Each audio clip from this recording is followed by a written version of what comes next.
I was coming from a session out at the Stab Lab a while back, and as I was making my way across the parking lot to get to the bus stop, on the corner of this parking lot, there's one of those caravans of food carts. I could get the sense that there was some kind of commotion underway. I could hear the sound of running feet, a lot of angry voices, a general semblance of pursuit underway.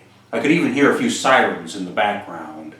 But I was dropped down dead tired and wasn't really all that curious. I just wanted to make my way to the bus stop. But nevertheless, as I rounded the corner, I encountered this woman who was just about to join the chase, and she was saying, "Can you believe it?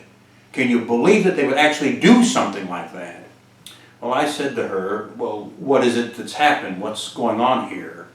And she said, using very colorful expletives, that basically a couple of individuals had just stolen the tip jar from off of the counter of one of those food carts. And that several of the employees of the adjacent food carts, and actually quite a number of the customers of this caravan, were all chasing after these two.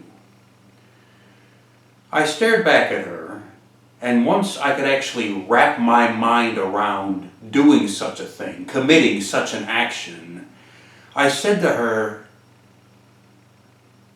"You know, I almost feel sorry for them.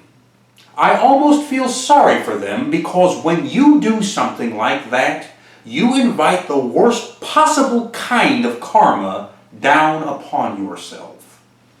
She stared back and said, "Yeah, that's right. That's exactly what they did." And then she ran off to join the chase. Now, well, I can imagine the response to these sentiments. Yes, well, now you see what hungry, starving people will do in order to slake that hunger. Now you see what poor, helpless drug addicts will do in order to feed their addiction. Now you see the lengths that impoverished people will go to in order to survive another day in this world.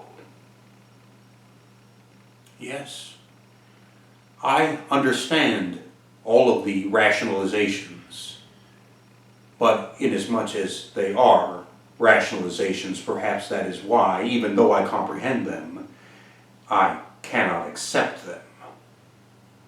Now, well, I can also imagine the backlash to this. Well, who in the hell are you to pass judgment? Look at this self-righteousness. Would it make you feel any better if instead of tip jars, they all went and robbed a bank? Perhaps that's the answer. They should all become bank robbers and go and rob money right out of the bank. Well, my answer to this is no, of course not. But moreover, my answer is that the money in a bank is insured. It's backed up by insurance. The money in a tip jar, the blue-collar, working-class, labor-intensive, pennies on the dollar, nickel and dime cash money in a tip jar, it's not backed up by anything at all. It is neither insured any more than it is assured.